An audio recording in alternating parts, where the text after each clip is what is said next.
Di sini kami akan mempresentasikan makalah proposal kegiatan yang disusun untuk memenuhi tugas kelompok 3.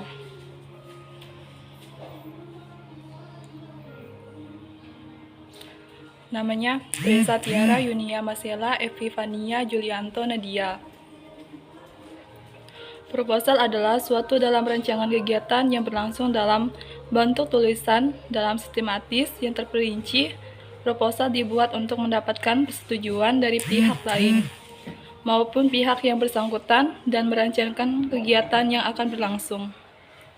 Dalam bentuk tulisan dengan sistematis yang terperinci, proposal juga dibuat untuk mendapatkan persetujuan pihak lain.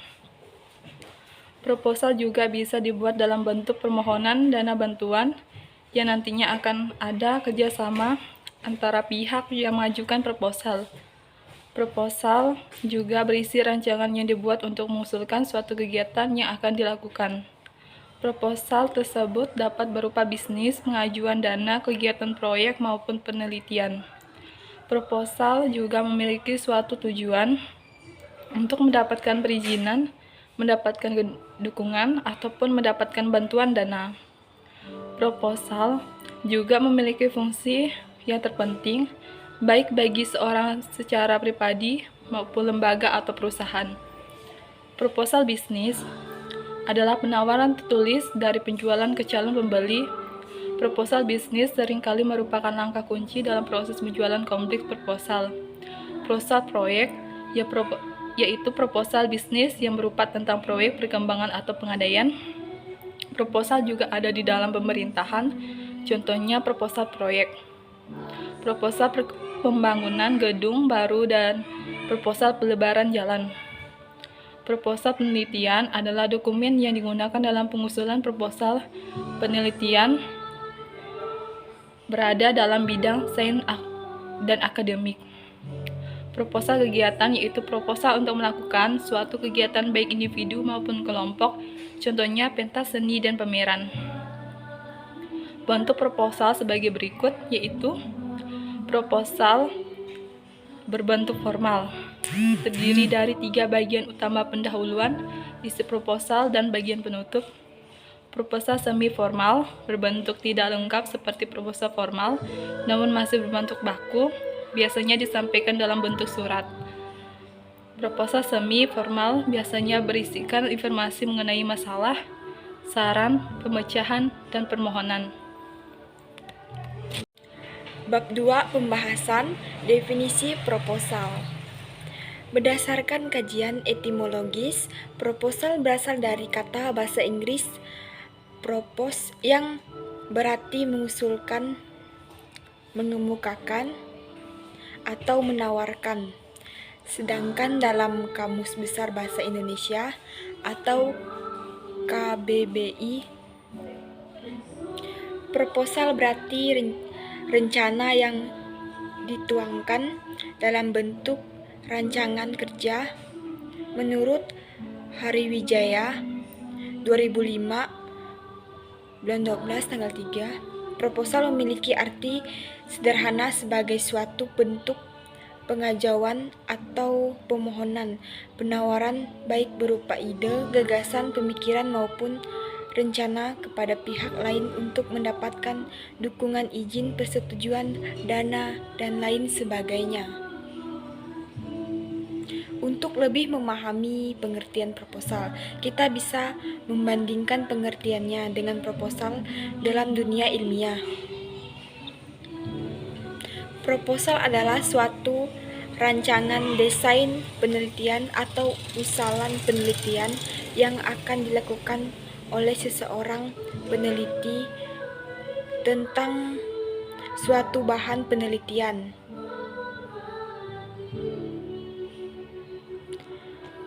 Tujuan penyusunan proposal.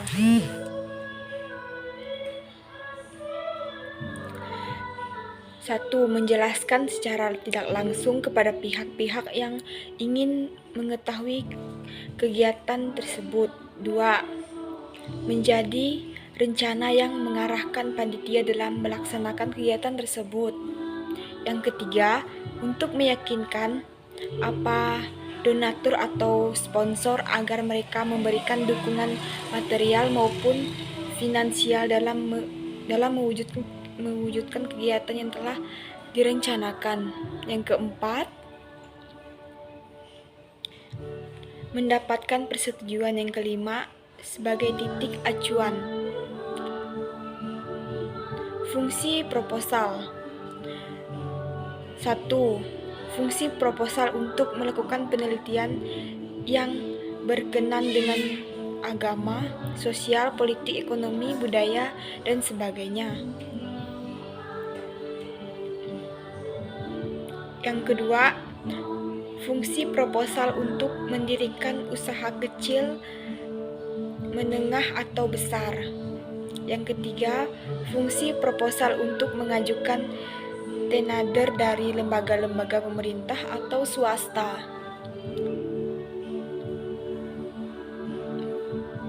4. Fungsi proposal untuk mengajukan kredit kepada bank. 5. Fungsi proposal untuk mengadakan acara seminar, diskusi, pelatihan, dan sebagainya.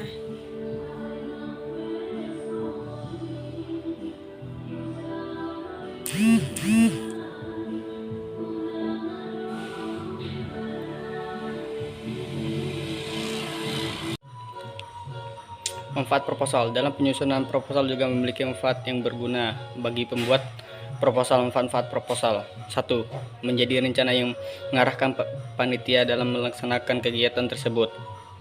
Proposal digunakan sebagai pegangan pelaksanaan sehingga acara atau kegiatan tersebut dapat berjalan dengan baik dan sistematis sesuai dengan rencana dan anggaran tujuan dari acara tersebut.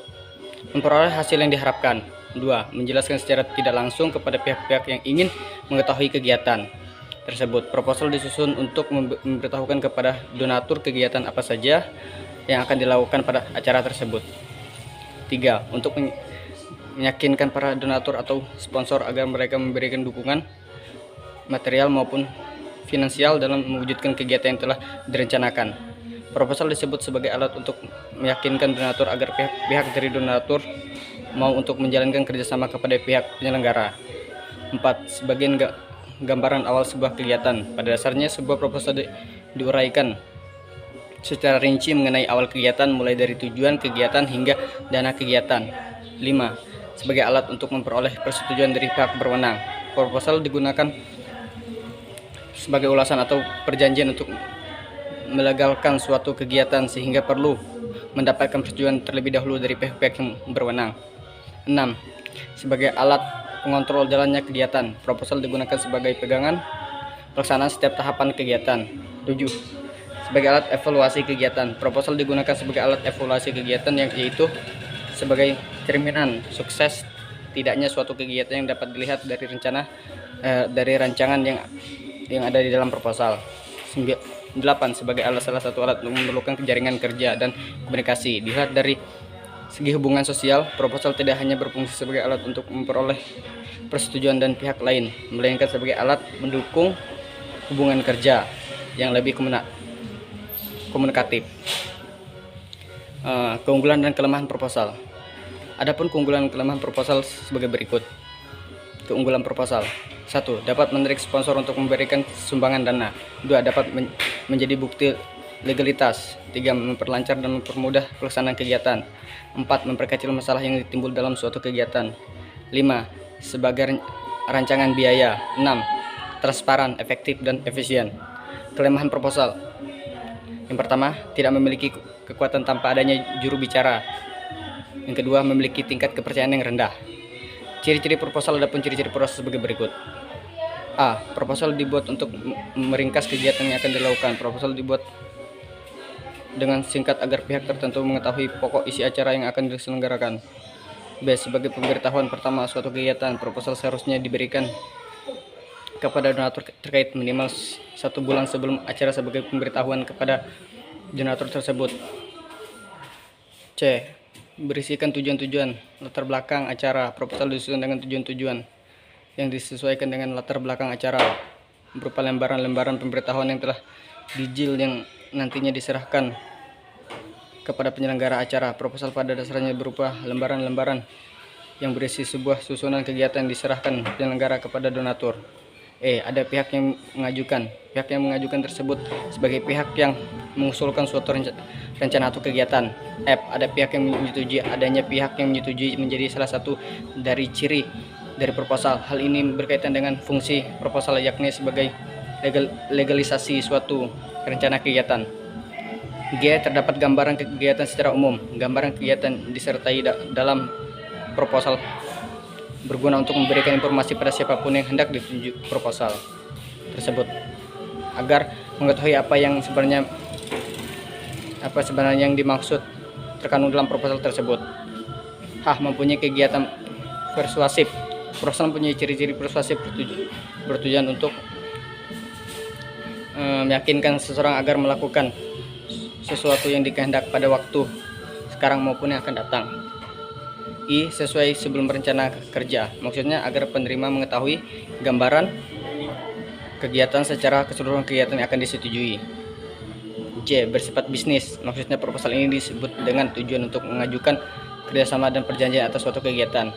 Memiliki sasaran dan tujuan yang jelas. Proposal disusun agar mempunyai susunan dan tujuan yang jelas agar proposal tersebut bisa diterima dan disetujui oleh pihak-pihak yang menerimanya. Syarat-syarat proposal. 1. Sistematis. Artinya proposal yang disusun harus berurutan secara sistematis menurut pola tertentu, dari yang paling sederhana hingga paling kompleks agar efektif dan efisien. Berencana. Artinya proposal tersebut secara sengaja dan telah dipikirkan langkah-langkah pelaksanaannya serta mengacu pada tujuan yang ingin dicapai dalam kegiatan tersebut. Mengikuti konsep ilmiah.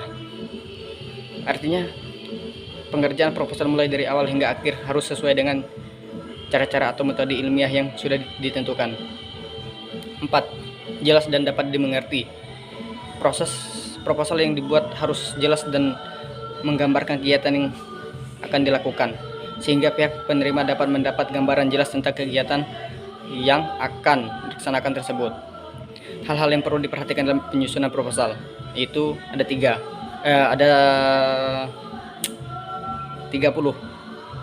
Pertama, penempatan dan penggunaan kata yang tepat. 2. Menghindari penggunaan kalimat panjang dan bertele-tele. 3. Penggunaan paragraf. 4. Penggunaan ejaan. 5. Sebaiknya proposal ditulis dengan huruf yang mudah dibaca. 6. Tidak menyisakan kosongan yang luas. 7. Menggunakan spasi 1,5. Yang 8. Margin. 9. Diberi nomor halaman. 10. Format bulat atau angka dapat digunakan ketika ada 3 poin atau lebih dalam satu paragraf. 11. Menggunakan jenis kertas yang netral. 12. Sebaiknya tidak menggunakan kemasan yang tampak mahal. 13. Ejaan dan tata bahasa sebaiknya diperiksa ulang. 14. Sumber referensi luar harus disebut dengan tepat. 15. Proposal beserta dokumen lain diletakkan dalam sebuah folder atau binder. 16. Sebaiknya disertai surat pengantar. 17. Proposal perlu memiliki struktur dan logika yang jelas. 18. Penulisan kegiatan harus jelas. 19. Hasilnya harus dapat diukur atau dinilai dengan angka-angka yang pasti. 20. Kirimkan proposal hanya jika telah pasti bahwa proposal telah memenuhi kriteria donatur.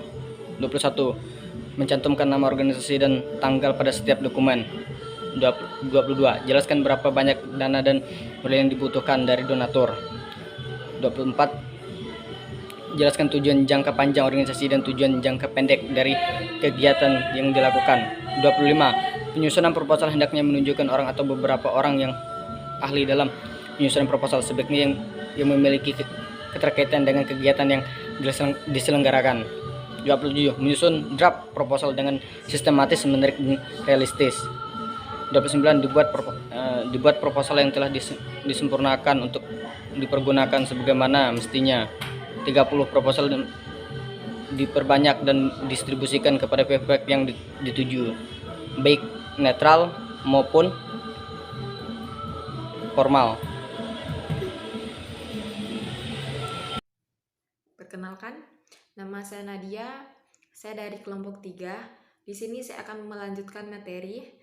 Yang pertama yaitu tinjauan pustaka. Tinjauan pustaka merupakan penelusuran kegiatan untuk mengidentifikasi makalah dan buku.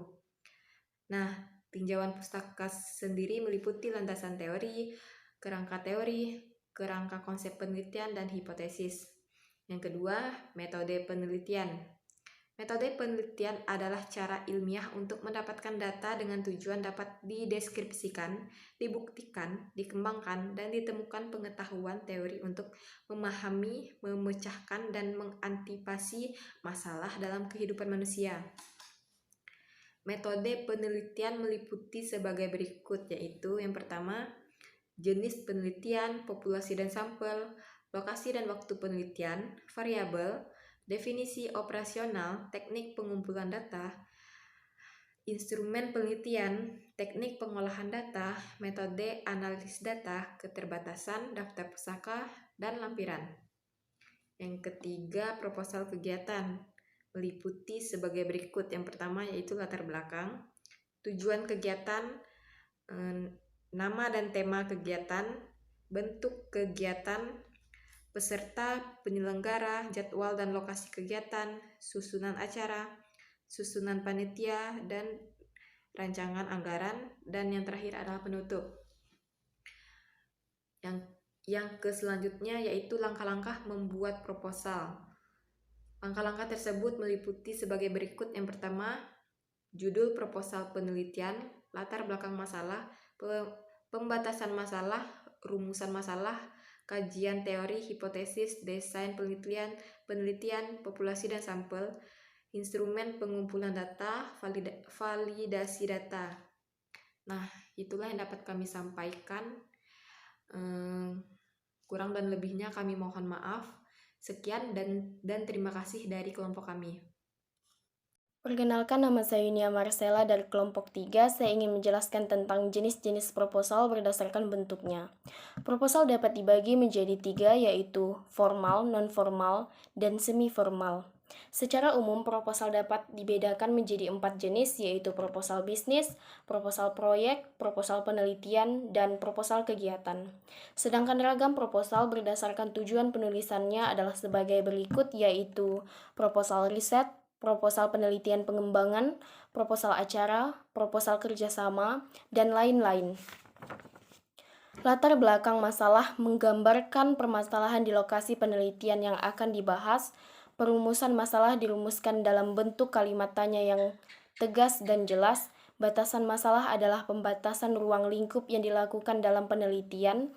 Tujuan penelitian meliputi tujuan umum dan tujuan khusus. Manfaat penelitian meliputi manfaat bagi pengguna, pengembangan keilmuan bagi peneliti. Keaslian penelitian mencerminkan kemampuan untuk mengidentifikasi penelitian terdahulu yang relevan dengan topik penelitian yang dilakukan.